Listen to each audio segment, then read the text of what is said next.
Shamar kafuunee kabajamtoota daawwattoota leensaa mul'unaa faamilii jirtu nagaa keessanii nuti nagaa keenya galata waaqayyoo chaanaala kanaaf haaraa wartaatan subscribe gochuun gara maatii keenyaatti makamaa isiniin jenna daawwattoota keenya waan tokko isinii fidee dhufe like tuqaatii viidiyoo kana dhaggeeffadhaa ijoolleen biyya harabaa dhuguma akka waan kana jirti amma isin jettanitti jechuudha.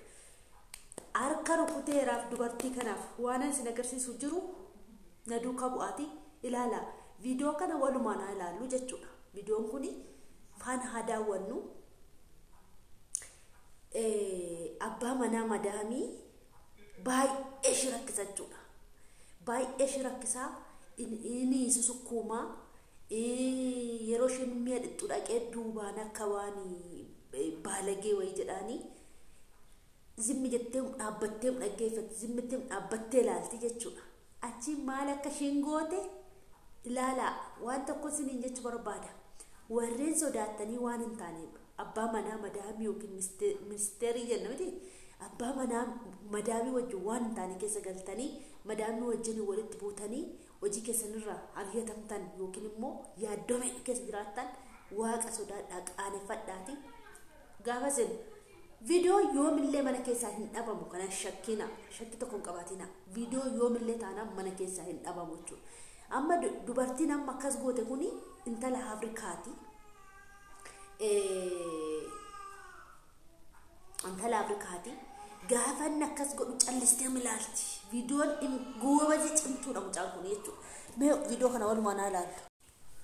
ተመልከቱ እኔ በፊት የሆነ አጭር ቪዲዮዎች በጣም ነበር የተናደርኩት ምክንያቱም እቺ ሰራተኛ ናት ሰውየው ስዳባብሳት ወነን ተመልከቱ እኔ በፊት የሆነ አጭር ቪዲዮዎች በጣም ነበር የተናደርኩት ምክንያቱም እቺ ሰራተኛ ናት ሰውየው ስዳባብሳት ዝም ብላ ትቆማለች የፈለገች ሴት ብር ፈላጊ መስላኝ ነበር ግን እስከ መጨረሻው ስታዩት እውነት ታደንቋታላችሁ ማለት ነው።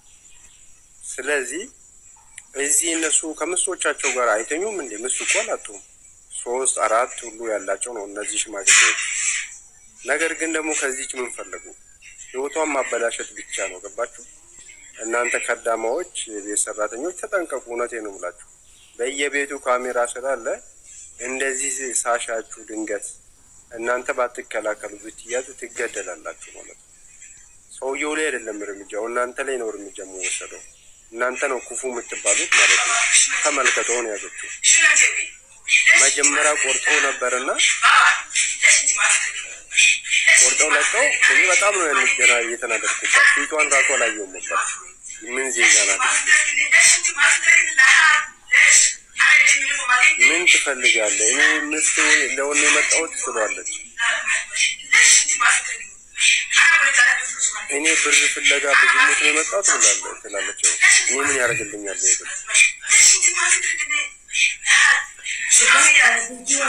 አንተ ምን ፈለክ ያለች አፋጠጣችሁ ምስቱ የሱ ቤተሰብ እየጠራች ነው ልብሱም ተቀደደበት ማለት ነው ሙት ለሰውን ያሳፍራል ያዋርዳል ሙት ማለት ነው ስለዚህ ንቃቂ ያለ ግን ደግሞ ለምሳሌ ዝም እንዳለች አንድ ሰው ወጣ ካሜራ ላይ እሷ ትገደላለች ሴቶች ደግሞ በጣም ስለምቀኑ ማለት ነው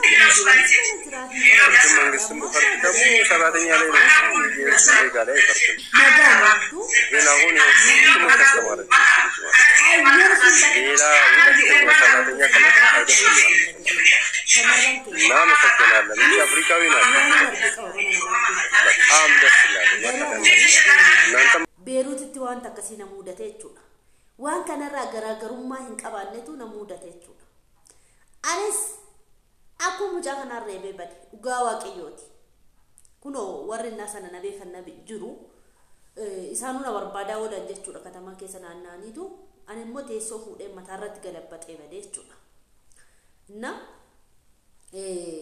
ካዮ ከሰን ካዮ ባተነፍ ሰና እንደገቲና በጭራሽ ካዮ ባተሰናፍ እንደገቲ ማለፊ ካዮ ነት ባተፍ ተኮ ኦፊኪ ኦፍ ጅሩዳፍ ጅሬኛ ከለሰራ ጅሬኛ ፎያ ጅራቹዳፍ mana ijaarrachuudhaaf, yoo danda'ame makiinaa bitachuudhaaf, yoo danda'ame lafa bitachuudhaaf, yoo danda'ame haadha kee dadhabduu, abbaa kee dadhabaa, obboleessa kee homaa hin qabne barsiisuudhaaf, haadha kee dadhabduu yaallachuudhaaf, gargaaruudhaaf, abbaa kee dadhabaa yoo dhukkubsate yaallachiisuudhaaf, yookiin immoo yoo hiyyoome hiyyummaa keessaa baasuudhaaf, yookiin ofii kee hiyyummaa keessaa baasuudhaaf, jireenya kaleessaarraa fooyya'aa jiraachuudhaaf.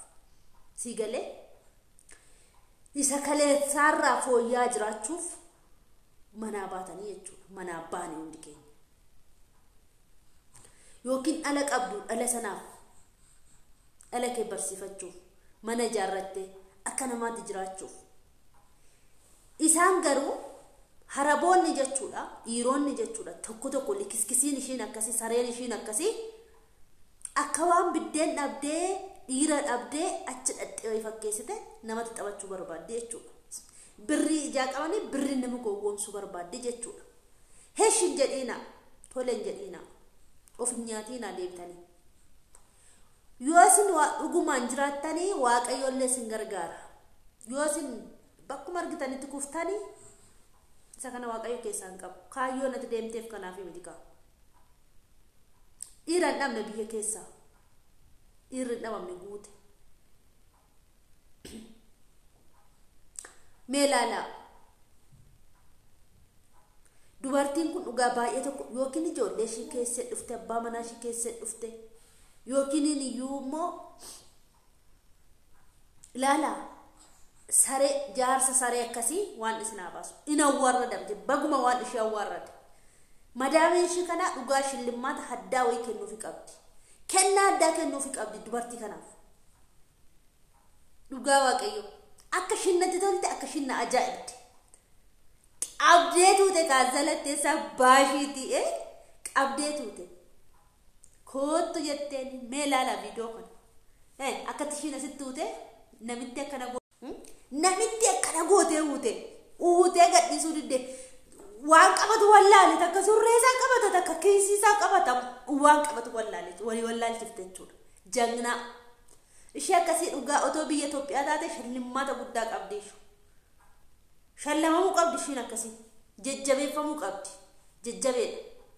Kaayyoo baatee itti agarsiifteetti ishiin yoo duute iyyuu maa miti dhugaa yeessu.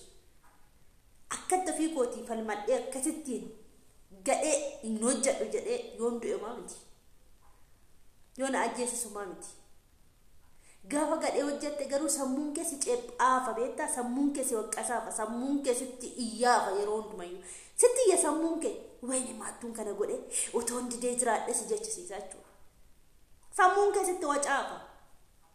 Warri kana keessa jirtan amma mee ilaalaa of ilaalaa. Biyya Itoophiyaa keessa, biyya keessan keessa dhiirri guute, dhiirri faana jiraachuu barbaadde jechuudha. Si galee likiskisii ishee akkasii, saree ishee akkasii immoo akkaataa itti ishiin awwaarradde, akkaataa ishiin itti namummaa isaa agarsiifte mee ilaalaa. Eenyu abbaa ishee caaltee akkasittiin baalagee ta'uu barbaadde wajjiniin. Eenyu abbaa ishee seete sareen kun. Na ajaa'ibde dhugaa gooftaa natti tolte keessa koo na qabbaneessite jechuudha. Sini galee suutattee zimmettee qabatte.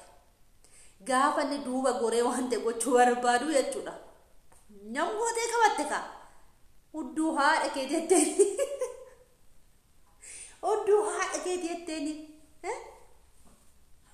Ay, otoo obboleetti koo taate dhugaa Waaqayyo. Anaa nyaata goos. Way sandero jedhe namichi. Way gudi. Natti tolte mucattiin dhugaa Waaqa natti tolte. Gurraachuma ishee ilaalee itti taphachuu barbaade. Gowwaa wayii nuse gaafa gutti gurraachoomnu jechuudha. Raatu wayii nuse. Itti agarsiifte kunno. Itti agarsiifte. Ani eenyu akkan ta'e na barii jettee dhugaa. Eenyu akkan ta'e na barii jetteen sini galee.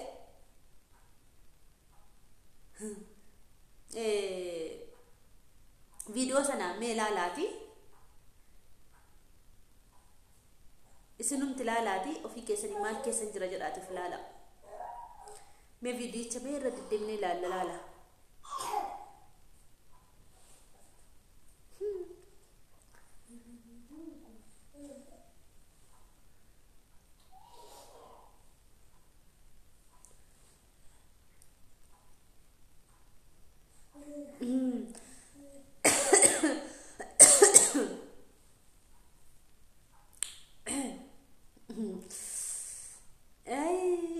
Sareeni yoo fuuldura fiiganii waan sodaatan wayitti fakkaata waan sodaatan fakkaate seetii jedhan ishin zimmennaan bakka ishinaa jettee nafana baalagaa fi jedhetu abdate jechuudha amanate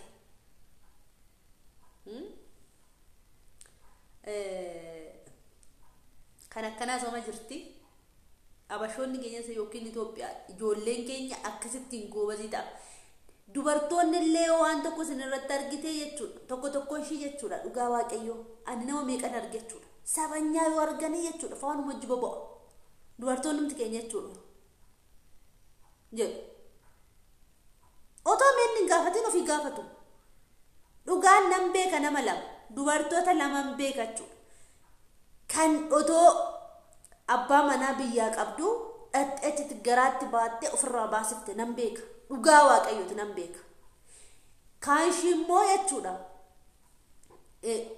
warra eerumanii hiikanii ijoollee qaban warra hiikan jaarsa isaanii hiikanii achi nama tokko bichaa toonte nama lama sadii qabatanii jirtu tokko jaarsa arabaa qabattee jirti tokko immoo Itoophiyaa rumoolee gadee oofaa oolti dargaggootuma Itoophiyaa jechuudha tokko shiin ga'u lama shiin ga'u si'a meeqammoo garaatti baattee ofirraa babbaasifte maaliif kun hundi of adabanii taa'uu dadhabanii maaliif kaayyoon bahee hojjadhee galma ga'ee galuudhaaf bakka of jijjiiree galuudhaaf bakka wanti biraan jiru wanti biyya abbaa koo san jaalladhu yookiin jaarsa koo yookiin daa'ima koo yookiin obboleetti koo haadha koo dadhabaa obboleetti koo gatee bahee fi warra jaalladhu gatee bahee hojii hojjadhuuf jijjiiruuf